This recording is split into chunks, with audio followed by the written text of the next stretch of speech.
ছেঁড়া গামছা, অর্থাৎ আপনার গামছা যদি কোনো প্রকার ছিঁড়ে যায়, সেই গামছাটা যদি আপনি সেলাই করে ব্যবহার করেন, তাহলে কিন্তু আপনার নিশ্চিত দুঃখ, কষ্ট, দারিদ্রতা কিন্তু আপনার সংসার নেমে আসবে এবং এটি হাতে নাতে ফল কিন্তু আপনি পাবেন। এবার আপনারা হয়তো বলবেন যে ছেঁড়া গামছা সেলাই করে ব্যবহার করলে দুঃখ দুর্দশা হয়, এটা ভুল কথা। তো আমার কথা যদি আপনাদের ভুল বলে মনে হয়, আপনারা এটি ট্রাই করে দেখতে পারেন। হরে কৃষ্ণ, রাধে রাধে। সকল বৈষ্ণব ভক্তবৃন্দের চরণে আমার শত কোটি কোটি প্রণাম। আজকে আমরা জানবো গামছা। গামছা তো আমরা প্রতিটা ব্যক্তি ব্যবহার করে থাকি, ছোট থেকে বড়, এমনকি প্রতিটা পরিবারে সাধারণত গামছা ব্যবহৃত হয়। কিন্তু আপনারা কি এটা জানেন, এই গামছা ব্যবহার আমরা যে করি, সামান্য ছোট ক্ষুদ্র থেকে অতীব ক্ষুদ্র, ছোট থেকে ছোট ভুল যদি আমরা এই গামছা ব্যবহার করার সাথে সাথে যদি করি, তাহলে আমাদের জীবনে দুঃখ দুর্দশা, এমনকি আমাদের জীবনে দারিদ্রতাও নেমে আসতে পারে। তো আমি আজকে 3টি পয়েন্ট উল্লেখ করব। তো সামান্য ছোট ছোট ভুল আমরা সেগুলো খেয়াল করি না, বা আমরা সেগুলো বুঝতেই পারি না, বা আমাদের সে সম্বন্ধে কোনো আইডিয়াই নেই, যার ফলে আমাদের সংসারে কি হয়, অর্থর অভাব, অন্যের অভাব, বা যে কোনো আর্থিক সমস্যা আমাদের পিছু ছাড়ে না। তো এই সামান্য ভুলগুলি আমরা আজকে জানবো। আশা করি এই সামান্য তথ্য থেকে কিছুটা হলেও আপনাদের উপকার হতে চলেছে। তো ভিডিওটি দেখুন এবং সঙ্গেই থাকুন।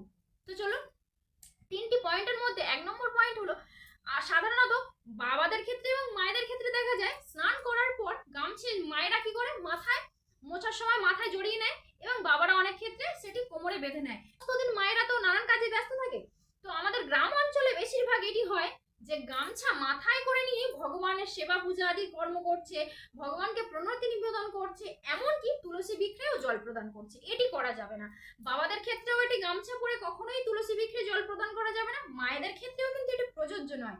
তার কারণ, আপনি যদি পা হাত মোছা গামছা যদি মস্তকে পরিধান করে যদি তুলসী বিক্রে জল প্রদান করেন, তাহলে কিন্তু তুলসী দেবী কিন্তু রুষ্ট হবেন। এবং শাস্ত্রে বলা হয়েছে, তুলসী দেবী অর্থাৎ বৃন্দা দেবী যদি কোনো প্রকার আপনার কারণে যদি রুষ্ট হন, তাহলে কিন্তু গোবিন্দর কৃপা কিন্তু কখনোই আপনি লাভ করতে পারবেন না। আর আমরা সাধারণত এই মানব জীবনে গোবিন্দর কৃপা যদি না লাভ করতে পারি, তাহলে কিন্তু আমরা কখনোই উদ্ধার হব না। আমাদের কিন্তু এই জন্ম এবং মৃত্যুর চক্রেই আবদ্ধ থাকতে হবে। আমরা অনেকেই জানি যে 84 লক্ষ জনি ভ্রমণ করার পর কিন্তু অতীব দুর্লভ মানব জীবন আমরা পেয়েছি।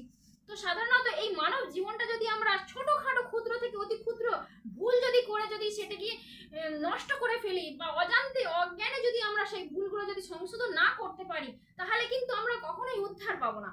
তো সেই ছোট ছোট ভুল আমাদেরকে সংশোধন করতে হবে, এবং আমাদের মানব জীবনটাকে ধন্য করতে হবে, এবং আমাদের মানব জীবনটাকে সুন্দর থেকে অতীব সুন্দর করতে হবে।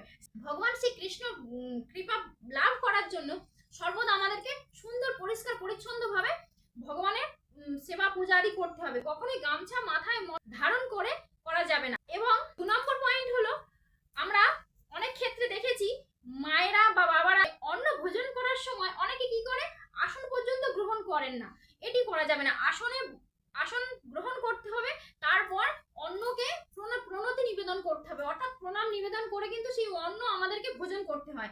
তো সেই সূত্রে যদি আমাদের মস্তকে যদি গামছা, অন্নর মধ্যে মাতা লক্ষ্মীর বাস এবং মাতা লক্ষ্মী অন্নের মধ্যে বিরাজমান, তাই আমাদেরকে সর্বদা কি করতে হয়, অন্নকে নমস্কার করে তারপরেই ভোজন করতে হয়। গামছা পরিধান করে অন্ন ভোজন করলে কিন্তু এটি অপরাধ, এটি করা যাবে না। এটি করলে কিন্তু মাতা লক্ষ্মীর অপমান করা হয়, আর মাতা লক্ষ্মীর অপমান মানে অন্যের অভাব তো সংসারে আসবেই, এটি স্বাভাবিক, তাই না? আরো একটি বাস্তুশাস্ত্র অনুযায়ী বলা হয়েছে যে ছেঁড়া গামছা, অর্থাৎ আপনার নতুন কোনো গামছা যদি কোনো প্রকার ছিঁড়ে যায়, সেই গামছাটা যদি আপনি সেলাই করে ব্যবহার করেন, তাহলে কিন্তু আপনার নিশ্চিত দুঃখ, কষ্ট, দারিদ্রতা কিন্তু আপনার সংসার নেমে আসবে, এবং এটি হাতে নাতে ফল কিন্তু আপনি পাবেন। এবার আপনারা হয়তো বলবেন যে ছেঁড়া গামছা সেলাই করে ব্যবহার করলে দুঃখ দুর্দশা হয়, এটা ভুল কথা। তো আমার কথা যদি আপনাদের ভুল বলে মনে হয়, আপনারা এটি ট্রাই করে দেখতে পারেন। এবং এই ভিডিওটি যদি ভালো লাগে তো অবশ্যই একটি লাইক কমেন্ট করবেন, এবং এই ভিডিওটি অবশ্যই শেয়ার করে দেবেন, যাতে